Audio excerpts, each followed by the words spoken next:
Des Moines and all of Central Iowa, welcome to Max World Live. Max World is your world. Every day we talk about the issues and topics that matter most to you. And as always, it's your voice we want to hear in Max World.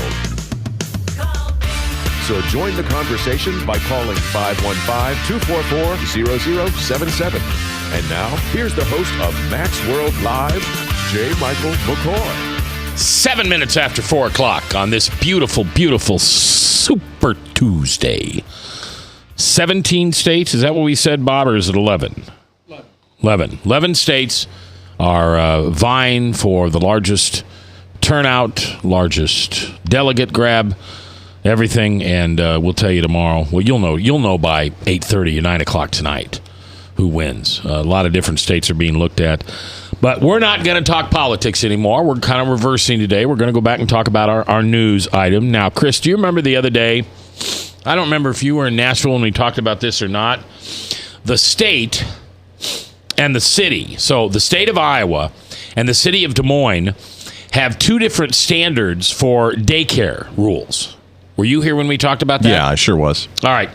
So Des Moines was going to crack down on all of these in-home daycares because they had twice as many kids, as the city told them they could have. Right. Well, Des Moines is halting its planned crackdown on hundreds of in-home daycare providers after a barrage of complaints that parents would be left with nowhere to take their children. City Manager Scott Sanders told the Des Moines Register yesterday he is calling off an enforcement plan that would have eliminated more than 1,800 daycare slots in the city. Instead, city officials will discuss changing local laws to meet the demands of child care providers and parents on a state level. So that's nice to hear. Yeah, it sure is. I remember that. I remember that discussion because the number that most people in Des Moines were following were what they were licensed to follow in the state, right? I think it was like 12 students or something like that, and that's what the state said was okay, but and the city said 6 was lower, right? So that was going to cause a real difficult problem. Oh, yeah, and we had I recall we had a listener call in and actually remind us that not only would that put the families in distress that sent their kids to those daycares, but also it affected the income of the daycare workers. Yeah. Right? I mean, if you're losing half your income just overnight. And in fact, interestingly enough, and I don't know enough to get into this, but I also learned over the weekend that, Governor Branstad in his cutbacks on the mental health profession, we forget that not only does that affect folks who suffer from mental illness, but it also affects those who provide care for those, counselors and things like that. Yeah. We forget about that. I was reminded about that actually over the weekend, that there are many good men and women in our fair state that aren't getting the financial and help. City and tax revenue. Right. Well, but you have, they're putting in their Medicare claims, their Medicaid claims, that kind of stuff, and they're not getting the money back because they're not funding that stuff anymore, which is very difficult. 515-240-0077. That's the number you can call in, and it's your voice we want to hear. If you'd like to give us a comment on the Service Legends Truth Text Talk line, you can do that at 515-809-0993.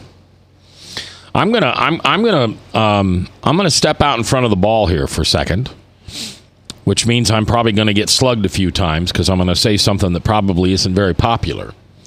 But, we talk about the fact that the Democratic Party wants to take us to be more socialist. And you were just talking about it in a way, the government steps in. And in this case, I'm so glad the city of Des Moines did what they did. I don't know how many kids it should be for daycare. I don't know that. I'm ignorant of that. Sure. But I do know that 1,800 slots would disappear. That's 1,800 families that would be scrambling for daycare. Daycare was never a big issue in our family because my daughter stayed home with the kids when they were young. My other daughter was at Des Moines Christian for her entire 16 years of daycare and then middle school, or elementary, then middle school. Your family homeschools. Right. But I know families out there who one of their biggest hassles, one of their biggest worries, one of their biggest concerns is daycare, providing daycare. Yeah, absolutely. I think it was the statistic on that same broadcast day that you mentioned. I think it was over 70% of Iowa families have two working parents. Yeah. We actually lead the country in that statistic. I think that was that same day that you brought that to light. And you think about that, when a lot of families have the two working, I mean, they're depending on daycare almost immediately.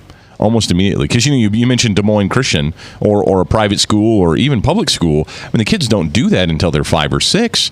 And what do they do for the first 5 years if both husband and wife are working? Yeah, and if you've got if your wife decides to stay, or one of the parents, I don't want to be sexist here, if one of the parents chooses to stay home to take care of 1, 2, or 3 kids, and they decide they're going to take in a couple of other kids, now you've got to be regulated by the city or the state. Right. And so now all of a sudden you're at 6 kids. Right. And something happens to one of those kids, and hey, okay, it's my sister's kids or it's my neighbor's kids. Let me tell you something. The friendships melt down when there's a child's safety involved. Oh, absolutely. And all of a sudden, you've got, let's say, a young mom who's with her 2 or 3 kids, and she's got another 2 or 3 kids from some neighbors, and then something happens, she could go to prison. Right. We've seen that happen here. What was the case? Oh, I'm not going to remember it now. There was a case of a daycare in Windsor Heights about 10 years ago where a disgruntled employee said that they were putting children in this box. Well, it was a laundry box, and children weren't being put in there. But by the time that was proven to be the fact, the family that had the daycare was ruined. Oh, yeah. Their reputation, their everything. Their church family had been ruined. You know, we in this country, you are innocent until proven guilty. Well, no, you're not. You're guilty until proven innocent. That's unfortunately the way it is. I mean, I can't remember. Hank Hanegraaff, who comes on after this broadcast, he often says the lie can get out there really fast and be disseminated quickly before truth ever has an opportunity to get the boots on. It's very easy for lies and misinformation to travel at the speed of an internet because, especially when you look at things like Facebook and the day before Facebook, email forwarding, things like that, you get a little piece of information, you click, you hit send, and it's gone. You can't get it back. You know, you can't get the toothpaste back in the tube. You really can. You really can. And that's a good reminder for all of us, especially with our social media and things like that. You know, before you like or share that thing, consider if in fact it's true. Well, we were talking last hour on different candidates' things, and somebody really nice, I don't think they were being malicious, they text in, what about Marco's somebody liked gay, or somebody liked homosexual activity, past homosexual activity. Somebody on his staff was okay with gay marriage, and then there was a financial misdeeds. Well, none of those are true. I think the financial deeds, there is some truth to that because it was brought up in the debate the other night, and Rubio didn't deny it.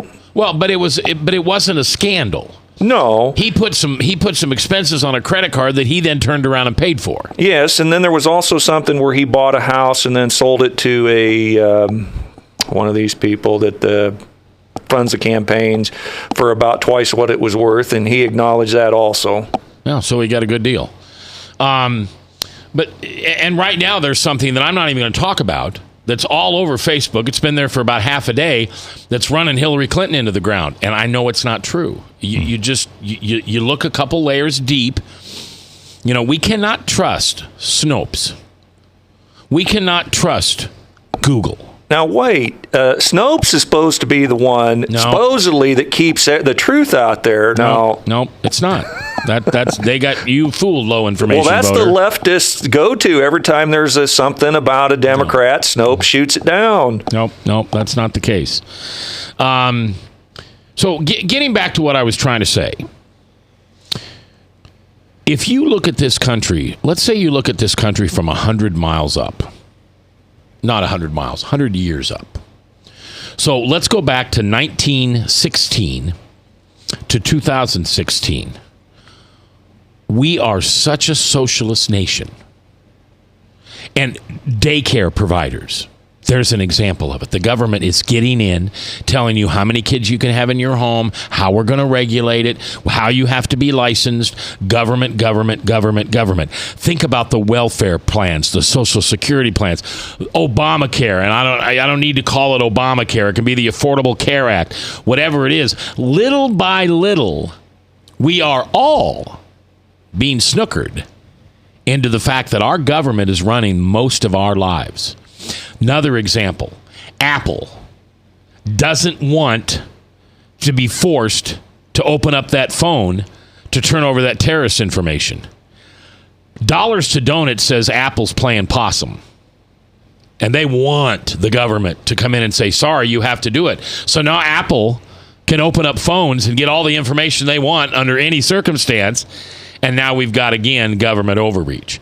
So if we want to sit here and look at Bernie Sanders or Hillary Clinton as the socialist problem and the Republicans as some type of small government, lower taxes, I'm sorry.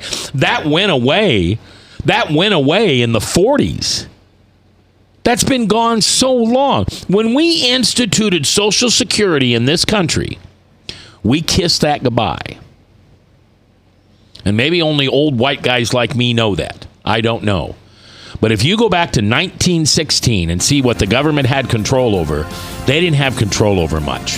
The Constitution rang true and loud, and we were allowed to live and be free. Today, not so much. All right, we're coming back. Should we have front license plates on our cars? It's a big deal. They're voting on it. Also, later on, an African-American woman who was listening yesterday in our conversation about race, when she gets off work at 4:30, she's going to call in, and I'm looking forward to her call. That's today live on The Truth.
Credit cards are like grandkids. They love you, sometimes get out of control, and it's fun to get a new one. Who can stop them from piling on?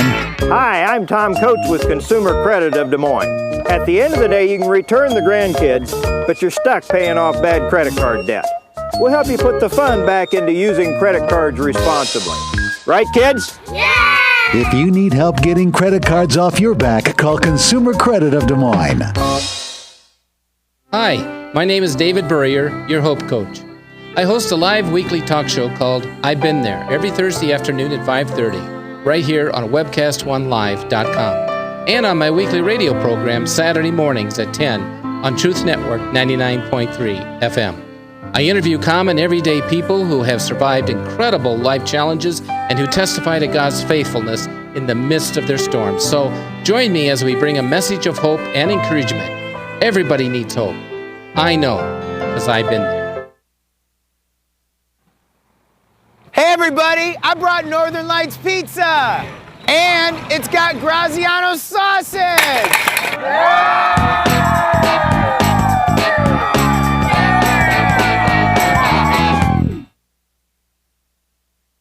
Rock and Prevention is celebrating 25 years of creating a caring community. We want to say thank you to the tens of thousands of Rock High School mentors that have carried our message of health, love, and encouragement to over 1.5 million children, teachers, and parents. Our mentors teach children methods and skills to prevent bullying and drug use. Thank you to all the school administrators, teachers, and counselors for their opportunity to serve you. Rock on, fair citizens. Rock on. This is Pat McManus for Rock and Prevention, the Richard O. Jacobson Foundation, and this station. From the RE/MAX Real Estate Concept Studios, this 1 live. 21 minutes after 4:21 on the first day of March, Super Tuesday here across the land. Reports are beginning to come in. The what do they call that? The exit polling. The exit polling, because these have been open all day. These elections have been open all day, and so they're getting some good exit polling. No one has been predicted a winner yet, but you got to remember it's 5:30, almost 5:30 on the East Coast, and the only real state that is earlier than us in the Central Time Zone is Alaska. So you've got Virginia, you've got Arkansas, you've got Texas, you've got all those states on the east side. So I would bet you by 8 o'clock our time tonight, we're going to have some declarations of winners based on exit polling and the actual numbers. We've got Alaska, too, which is... That's what I meant, but that's the only one. Well, Texas is Central Time. It's the same as us, so it's our same time. But I know, but there's nobody earlier than us except Alaska. Oh, I see. That's what I'm trying to say. Gotcha. And I'm just going to be... I'm going to be real surprised if Trump doesn't take the majority of these votes that are out there, these delegates that are out there. Not that that's what I want, but I just think he's got a momentum. He has tapped into a level of anger. It's the same level of anger that created Columbia, Missouri. It's the same level of anger that created Ferguson. It's people who feel like they've been pushed out of the American dream, and they don't think they have anything left. But in one case, it would be violence or protest or violent protest, or on this side, it would be simply the vote, and they're getting out the vote. And don't forget, there's a good chance that if Bernie Sanders is not the nominee, which I don't think he will be on the Democratic side, some of those voters are going to go to Trump because they're going to hear that same resounding feeling of I'm getting attention. They care about me. He's listening to me. My problems are his problems are my problems. And Trump is so good at those one-liner headline, I'll make America great again. I can do it. I promise I can do it. You watch how we'll do it. We'll be da-da-da-da-da-da-da. And the low-information voters will go, good enough for me. I like the headline. Frank? Plus, the voters that Cruz is counting on, quote-unquote Christian conservatives, the last couple of contests, Trump has split those down the center with Cruz. So the people who should be voting for Cruz, half of them aren't. I'm going to say something that may be offensive to some people. I hope it's not offensive to you. But there are some cultural Christians out there who believe Trump's the real deal on the evangelical side. Well, you know what, though? And he's not. I would... Oh, man, I got to weigh in on this here. When I was at NRB last week, it was at the National Religious Broadcasters Convention, many sold-out, born-again, Bible-believing folks. In fact, one gentleman that I actually really respect and like a whole lot, we were having dinner, and at a table of like 6 or 7 of us, he said, no, I'm with Trump. And it shocked me. And of course, I think it shocked a lot of other people. And instead of laying into him, we just kind of said, oh, okay. And he's a smart guy. He's a business guy. He's a banker. He gets it. He's not low information. The guy understands. And I really should have dug into him and asked for him why. But my concern is that I would blow up at him and go, you're crazy and you've lost your mind. But I think there are some informed people who really believe that Donald Trump can get things done. That I'm okay with. I may be one of those guys. Right. Given our choices right now. What I don't want is somebody, and I've had people say this to me, well, he's a Christian, you're a Christian, you should like him. And then you get into that very, very uncomfortable spot of saying, well, he's not really a Christian. Right. And then you're just judging him. And now you've shifted the conversation over here to whether I'm being judgmental on Donald Trump rather than can he do what he says he can do? And is he who he says he is? Yes, but Mac, you've said this yourself. You've always wanted to give a businessman, whether it was Steve Forbes, Ross Perot, Donald Trump, one of these money geeks, the opportunity to try to run the country like a business. Yes, I have said that, and that's my appeal to Donald Trump. My scared to death of Donald Trump is he's... when you're an entrepreneur and you own your own company And you get to make all the decisions. You make fewer right decisions than the guy who's been hired to run a company for a salary. Because the guy that's hired to run a company for a salary, if he makes wrong choices, he's fired. The board takes him on.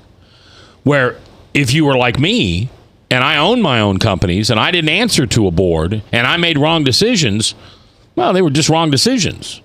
And how they impacted my company, I could completely change.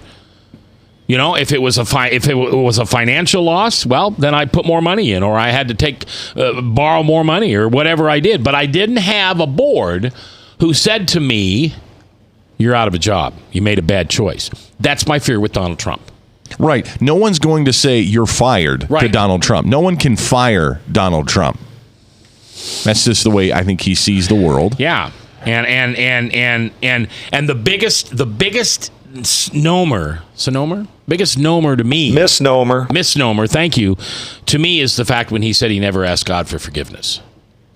He doesn't need to. I know, but I don't know. I mean, even when I wasn't a Jesus guy and I was a God guy, I still went to God with repentance. Right. I just didn't understand that it was offered to me as a free gift through Jesus' death on the cross.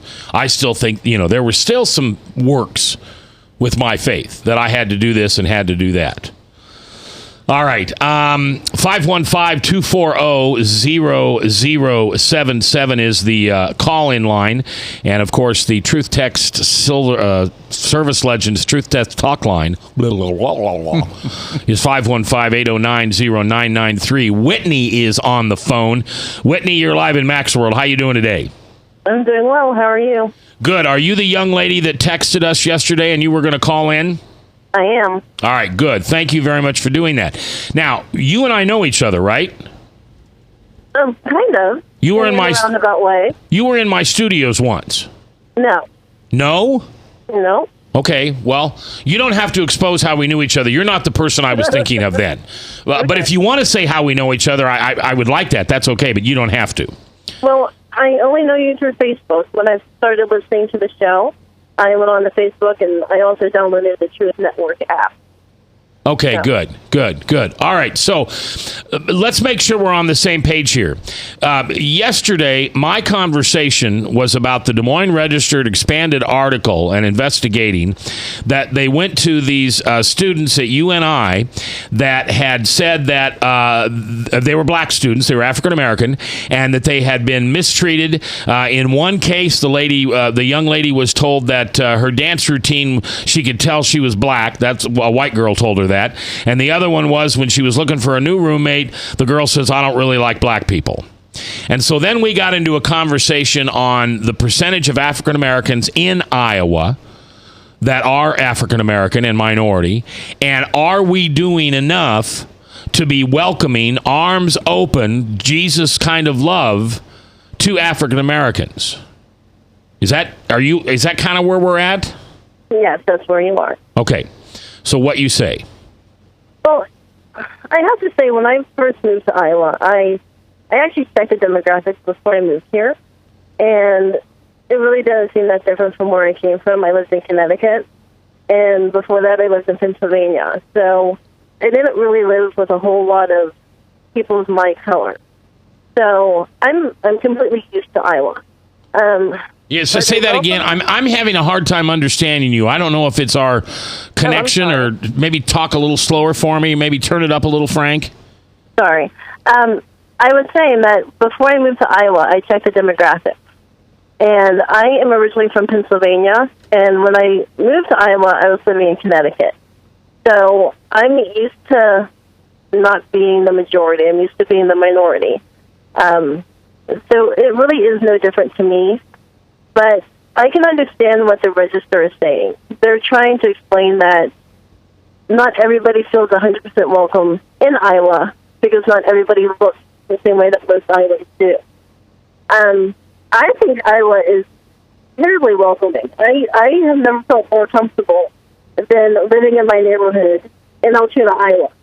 And before that, I was in Des Moines, and I felt comfortable. I feel safe. I had an opportunity to move, And I have a child, and I decided to stay because Iowa is safe for my child. So there are some things that can happen in Iowa that would make it more welcoming, but like someone said yesterday, if you're a businessman, you want to do business with a multitude of people and get the best amount of money in return on your investment. Then you're not going to get that by catering to the 2%. But it is nice to be able to find restaurants that remind me of my grandmother's home cooking, or to be able to go and find hair products for my hair. And there's places that I find I'm loyal to. But it doesn't mean that Iowa is not welcoming. All right, so give me, Whitney, give me 3 things that my listeners can help with to make Iowa more welcoming to minorities, African American women, African Americans. Well, I think the first thing would be to not stare when somebody walks into a room. Okay. Who is not the same color as you. Whether you're African American or Asian American or whatever type of American you are. The other thing is to maybe have a little bit more products in the outlying areas. I know I have family members who live in Osceola who might not have the same ability to get products that you do in Des Moines. And honestly, that's all I can really think of. All right, now let me ask. I was welcoming. Let me ask a real ignorant question, and I'm sorry. I'd rather look a little ignorant and be informed than keep my mouth shut and stay ignorant. Right. Apparently, African Americans need different type of hair products than a Caucasian woman needs. Am I hearing that? And I can't speak for African Americans because I'm actually biracial. And so my hair is extremely thick and extremely dry. And I need product that has more moisturizing ability than a lot of run-of-the-mill products you find on the Walmart shelf. Okay. So, but if you go to Target, you can find an entire ethnic area in the Altoona and Des Moines Target. All right. You can't find that very many other places. Now, I can tell you that I was, I don't want to say outraged because I wasn't outraged. I reserve outrage for outrage. But I was just kind of laughing when the state said that if you're going to braid hair, that you've got to have some special kind of cosmetology license rather than a standard cosmetology license. To me, that's racist. I think people use the word racist way too much. Because I don't consider that racist. A lot of braiding hair, maybe not so much, but some other hairstyles where they actually will sew the hair into your head, you kind of have to have a special license for that. And I would much prefer to go to some place that I know that is qualified and licensed. All right. And to go to some hack that's going to ruin my hair. All right, Whitney, will you hold on for us through a commercial break? We're going to take a commercial break here. And by the way, I would recommend that you check out a place called Bombshell Betty's. There's one in the Drake area, and then there's one out in Clive. And they do an excellent job on all kinds of different hair. They're not a client of ours. They're just friends of mine. All right, we're coming back. We're talking to Whitney. We're talking to you. And I appreciate you listening to The Truth in Mac's World. Northern Lights Pizza's amazing garlic butter makes amazing breadsticks. Now available in 12-ounce bottles at Northern Lights, Hy-Vee, and Graziano's. Northern Lights Pizza. I'm Brian Leach, owner of Service Legends, and my position is Chief Talent Officer. I'm Nicholas Wonderscheid. I am Bernie Hobbs. And I'm the Service Manager. Marketing Director and Client Relations Manager. Everything that we do is about ensuring that we exceed your expectations. Our clients are important to us. 100% satisfaction. We're not just focused on heating and cooling. That's the easiest part of our job, actually, is fixing furnaces and air conditioners. Everyone that we come in touch with, we want to improve lives. Bottom line is, we've got our installation guarantees, 25% energy savings guarantee, comfort guarantee, temperature selection guarantee, property protection guarantee. 100% satisfaction guaranteed. Fixed rate or it's free. All of those guarantees are backed up with a 100% money-back guarantee to hold ourselves accountable to making sure that you get what you're after. Just fixing the problem today. If they have another problem 5 days down the road, it's still fixed right or it's free. We use what's called straightforward pricing. Our technicians are going to give you an exact to-the-penny price on what it's going to take before they move forward with any repair.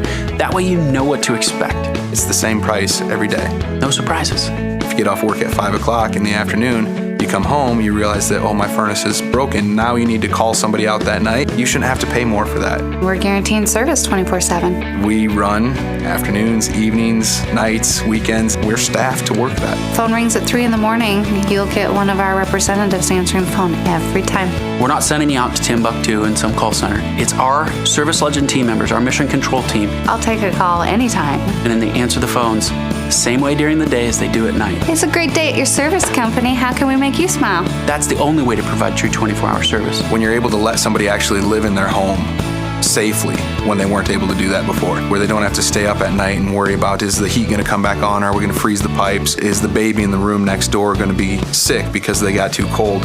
When you're able to help somebody overcome challenges like that, that's impacting a life. That makes a difference. I get goosebumps thinking about it. I love the team. I love the people that I work with.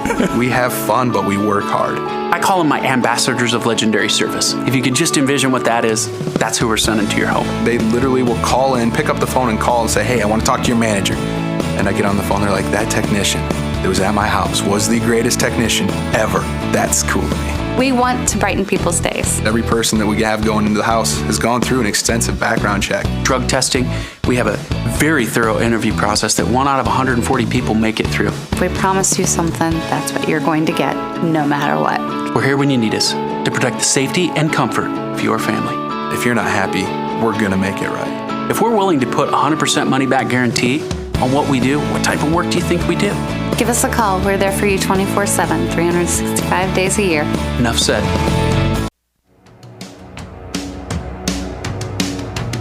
Okay. 4:38, 22 minutes before the top of the hour. Remember, tomorrow, 12 noon at the Urbandale Pizza Ranch, we are having Testify. And the gentleman that I've asked to come and give his testimony asked me not to publicize him beforehand, and so I agree I wouldn't. But if he does come and if he agrees to it, he's got a really cool testimony. It's really short. It's really short, but it's absolute. It's kind of like that proof of God story we hear sometimes. You hear his experience and you go, oh, yeah, okay, there is a God. Oh, yeah, Jesus is real. Oh, the Holy Spirit, yeah, all the way. So anyway, no matter what goes on, you're welcome to come join us. You don't have to eat. Just come in and hang with us. Or you can eat. You can order a pizza. Or you don't have to do anything. You can just sit and have some fellowship with us. We all get there about 11:30. Prayer requests start at noon. And we're out of there by 12:59. Guaranteed. So tomorrow at the Pizza Ranch in Urbandale, which is really almost in Johnston. It's right there at 235, 80, no, not 235, 8035 and 86th Street. Just before you go north over to the Winsong Theaters. All right, 515-240-0077. 515-244-0077. That's the call-in line. It's your voice we want to hear. Also, of course, on the Service Legends Truth Text Talk line, you can call us at 515-809-0993, and we want to hear from you. Yesterday, we were having a conversation about a Des Moines Register article, expose, about how African Americans were felt to be, were made to feel uncomfortable in several situations here in Iowa. And I took the Register to task simply because they didn't check on their sources. And I'm old school journalism. I mean, and I goof up too. I'll find something on Facebook, and I'll go maybe one layer deep, maybe two. Oh, that's good enough, and I'll post it. And sure enough, somebody with a lot more integrity than me will come along and say, "Mac, that's not true." And here's the source I found for it. And the Register didn't go any deep. They just took these people's word for it. Now, I'm not saying these people weren't telling the truth. It's very possible they were. But I think if you're a news organization, you better source. If this person said this, then you better go ask that person if they said that. I think that's really important, because without that, it's a pretty damning story. I mean, it's really sad to think that an African-American young girl, 18, 19, 20 years old at UNI College, was basically told that, I knew you'd act like that because that's how black people act. And then she didn't want to have her as a roommate anymore, so she asked for a different roommate, and she went to the first place at the school center, and the girl said, I don't want to live with a black person. I cannot imagine a 20-year-old female in Iowa saying that. But in the middle of that conversation, Whitney, who is a transplant here from Connecticut, texted us yesterday and tried to help us understand things like that happen. And she's on the phone with us today. Whitney, welcome back, and thanks for hanging on through the break. No problem. And you said one of the issues was don't stare. So if you're if there's a whole bunch of people in a restaurant and an African American walks in, don't stare at him. Don't make them feel like they're sticking out. Right. I hope I don't do that. I don't think I do that. I probably stare more at people who have large amounts of piercings and tattoos. Well, don't stare at those guys either. But I can tell you that I think it was 3 weeks ago, I was in this little town outside of Des Moines. I walked in for dinner with my husband and my son and a few of our friends, and it was noticeably quieter whenever I walked into the room. And, and my husband explained it because he is not African-American, and he is originally from Iowa. And he said, well, they just look at you because they've never seen people who look like you before. And I said, yeah, that's great, but they can stop looking now. I'm in the room. I'm not going to do any tricks. Well, okay, I don't know you, but are you stunningly beautiful? Because Of course I am. I'll tell you. I'm lucky because I'm married to a woman who, if I'm staring at a beautiful woman, she's not jealous. She'll say she is an attractive woman, isn't she? And I'll say, oh, I was doing that again. I don't know, maybe just because I'm a guy. But it isn't. I don't think it's because of the color of the skin. I don't know. And honestly, no, it might not be. It might be because the door opened and people naturally look up. But the first thought that somebody who is different from everybody else in the room is going to have is, oh, they're staring at me because I'm black, or because I'm blue, or because I have piercings. And mine could be a multitude of things. It could be they're staring at me because I'm black, they're staring at me because I have a husband who is not, or they're staring at me because I just let all the cold air in. I don't know. Now, Frank, hold on just a second, Frank. Do you think that it could be that there's a white man and a black woman, or obviously it could be a black man and a white woman? Do you think people are still unapproving of that, or are they just surprised every time they see it? I don't think in Des Moines that they're unapproving of that, because I think that they would be more unapproving as if they saw two people who were the same race together. Because most people I see, and this is just maybe what I noticed, are mixed-race couples. And so I think it's kind of common. But again, if you go into the outlying areas where not a whole lot of variety is, you're going to get some looks. Whether they're disapproving or whether it's like, well, that's different. And I don't think many times it is a disapproving look. And maybe it's just me giving people that moment of grace, but I don't think people disapprove of me. And if they do, I don't care.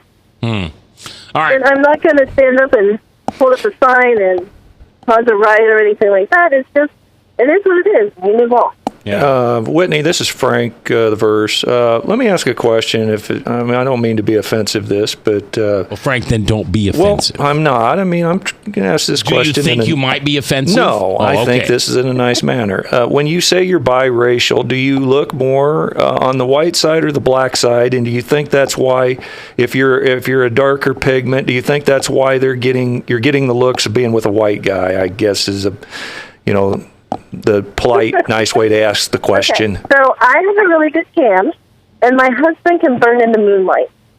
So we definitely have a stark difference between the two of us. Now, the interesting thing is that my son takes more on the lighter side. So a lot of times people ask if we're together, and then they assume that my son's with my husband and that I am just some random woman standing there. So I get all sorts of interesting conversations with people. Whitney, I sure do appreciate you taking the time to call back in. I want you to know that you're welcome to join us in studio anytime and to talk about these issues. Obviously, more than being a radio station, more than being a talk show, we are a biblically centered worldview talk show. And the only requirement we have here is that you love Jesus. And I still love Jesus. Yeah, and you're welcome here anytime, okay? I'd love to have you in the studio sometime. And thank you very much for listening.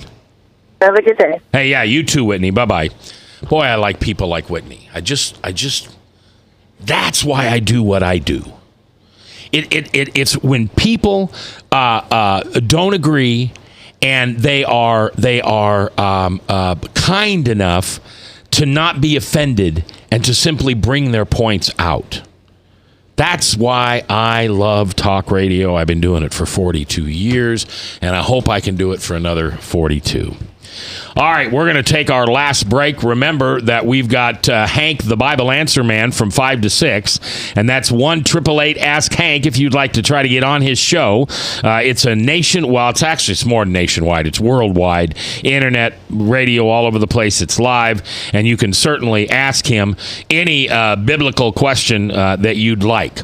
Also, we have the Salem Radio Network News coming up at the top of the hour, and of course, we've got the Service Legends Truth Text Talk Line, which you're always welcome to give us input on, and that's at 515-809-0993. It's your voice I want to hear, right here in Mac's World.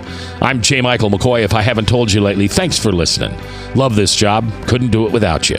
Right here on The Truth.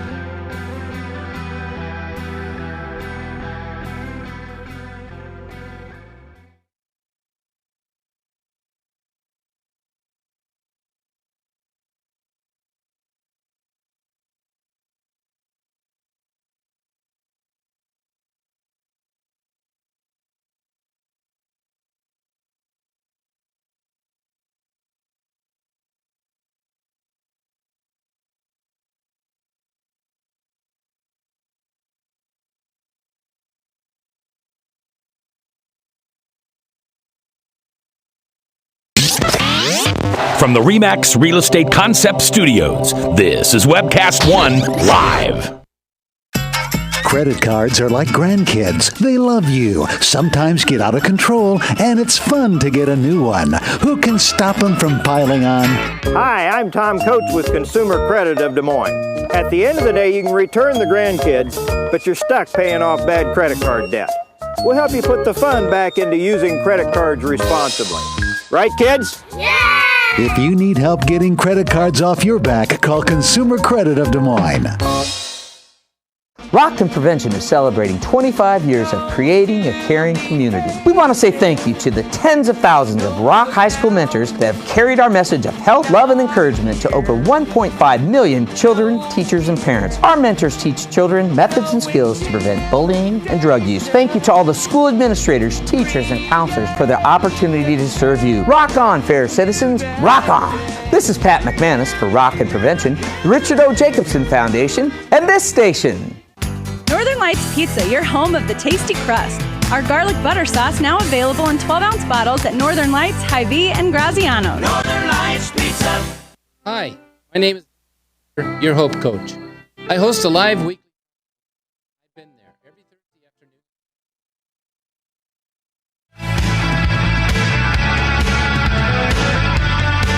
10 minutes before 5 o'clock on this first day of March, Super Tuesday. It won't be too long from now. I would estimate 4 hours from now, we're going to have a much clearer picture on who the leaders in the presidential race could be. I know people have been telling me for months and months and months and months and months and months and months and months and guess how long, Chris? Months and months. Oh, don't worry about Trump. He'll implode. He'll blow up. Something will happen. I think he's going to clinch the nomination tonight. Now, probably Hillary Clinton will. Now, she won't have enough delegates to do it, but she'll be so far ahead of Bernie. And then you add in her superdelegates, and that's where the Clinton machine comes in. She'll be the nominee.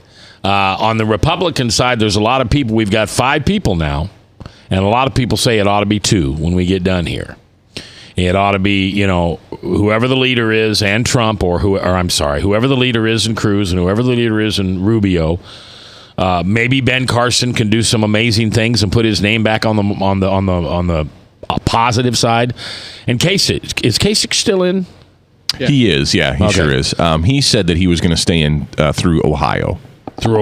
By the way, Mac, the New York Times endorsed Kasich. And Hillary Clinton. New York Times? Endorsed, and if you remember, they endorsed John McCain and then ripped him for wearing Depends or being too old. And so I kind of take my cues, who the New York Times endorses not to vote for and who they hate to usually vote for. I can't believe they didn't go for Trump. He's a New York boy. It doesn't mean anything. All right, before we run out of time, you gave me a funny look. Yeah, you said something about license plates and not having front license plates or something. What are you talking about? We're not supposed to have license plates on the front of our car or what? Well, you're from Texas. Do you have 2 plates down in Texas? Yeah, and I've got 2 plates now. Okay. Here in Iowa. Well, there's a bill before the House that obviously it's a money-saving bill where if you didn't have to have 2 plates, because most cars, every car has to have a back plate. That's never argued. But some cars are really not designed to have a front plate, and so you have to get a special plate holder, I guess. And I can tell you with the car that I drive, I had to have that as an additional accessory, and it kind of messes up the front of my car. I know I really sound like a boy here, a caring about car guy. Yeah. But I've got enough friends in law enforcement that will tell you that front license plate is as important as the back plate, because it gives them an opportunity to see that plate as they're passing each other, going in opposite directions. And they can sometimes get that plate, call it in, and they don't have to do that quick whip around and then come up behind somebody. Also, people in law enforcement will tell you that it's easier on me, the driver, if I don't see that police car all of a sudden whip around and then come up on my backside simply to get my license plate.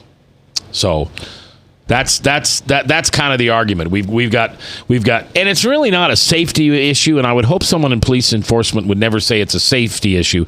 It's an ease at doing their job. Well, I guess my question is it really easy when somebody's coming at you at a certain speed? You ought to try that. Let's try it tonight. When you're driving back, try to see if you can read license plates as they're coming your way. Well, I'm a license plate reader. I don't know why, but I do. That's just a quirk of mine. I read license plates, and I'm okay at it. Not as good as if I'm following you for 6 blocks down the road. Well, you know what? I would say it's probably less common that they're just reading license plates, but also checking registration. So you talk about that. In Texas, our registration sticker goes on our front window. So that's kind of a different deal too. Front window, like windshield, driver's side. Yeah, is that inspection? Is that an inspection sticker, or is it registration? Just a registration? No, registration. So it's the same thing we put on the back of our license. Yeah, plates. it's what you would put on the plates. Yeah. And don't you really enjoy reading specialized plates that it takes you? You got to follow the driver about 3 blocks to figure out what the specialized plate says. Yeah, and I enjoy that. I'll be honest with you. I like to figure out personalized plates because sometimes I can't. And this sounds horrible, but I've even followed people until they pull in somewhere, and I don't get out of the car, nothing like that, but I'll just roll down my window and say, hey, I saw your personalized plates. I'm just trying to figure out what they say. I don't think anybody's ever been smart with me. I think they'll usually, they're called vanity plates for a reason. Sure. So I think a lot of people will tell you what it is. And most of the time here in the state, they're schools. They're the school ones. I see most often. I'll see the Iowa State custom plates or the Hawkeye custom plates. Let me ask you a question, Chris. Yeah. If you were driving down the road, and you saw somebody, but you didn't know Mac, and Mac rolled down his window and started yelling at you, would you roll down? Yell. Would you roll down your window and respond to him? I would, as quickly as I can, speed away. As long as I wasn't going to hurt anybody, I would be completely freaked out. I've had people come up to me and do the circle thing with their finger, like, the old roll down the window. And they ask for Grey Poupon? No. They say, what's your license plate say? What's your license plate? And I think that's cool. I mean, that's why they're there. Yeah, oh, yeah, that's why they're there. I mean, that's cool. They're fun. All right. You're cranky, Robert. Just cranky. You don't have vanity plates, though. No, but I know what my license number is. Do you? I know that. Right. You have to have something that's easy. Otherwise, do you know your license plate? I've got mine pretty close. I just got a new one, right? So, because we just moved to Polk County, so I just got the Polk County plates, but I've got almost half of it in my head. Are your letters in the front and numbers after? Yeah, I know the letters. Because it used to be numbers and letters, and now they're upgrading to letters first and numbers last. Yeah. You know yours? Well, I have vanity plates. Oh, well, then you would know it. Yeah. But you know, I don't know my wife's. I even know yours. Do you guys take pictures of bumper stickers? That's really dangerous. When I'm driving, I'm always trying to take pictures of bumper stickers. Really? Yeah. If you could read this, you're way too close. That's the bumper sticker I love like. really cool bumper stickers. Are just not as popular as they used to be. You just don't see them kind of with the goofy symbols and stuff like that. I was driving home one night and I saw a Settlers of Catan bumper sticker, and if anybody knows what that is, that's pretty cool. That's a music group, isn't it? No, that is a board game. Believe it or not, a bumper sticker for a board game, and I was like super excited. So I was trying. Did you wave or did you say, "Hey, that's cool"? I tailed the guy for a while just to get a bumper picture of it to put it on social media, but I didn't. It was nighttime. Oh. See, you don't wave a guy down at night. Do you think you don't do that? Do you think your license plate should be your text number, and so people could text you messages? I've often wondered that, because we can have 7 numbers. So if we didn't have the area code, and I just had my cell number there, and then people could text me. You think that's silly? I think you're the only person that would like that. I would hate that. I think you should have a sticker saying, "How's my driving?" and then put the number down. 1-800. How's my? No, I don't. You should. No, I shouldn't. I always wanted to have something in my back window that would give some sort of electronic graphic readout of a message you want to give the driver behind you. Well, they have that, Frank. They have that. It's a license plate that has light up numbers and you can program it in. Can you really? Get off of my rearview mirror. You could. All right. Yeah. In fact, I'm embarrassed. My driving is not something that I want people to know it's me usually.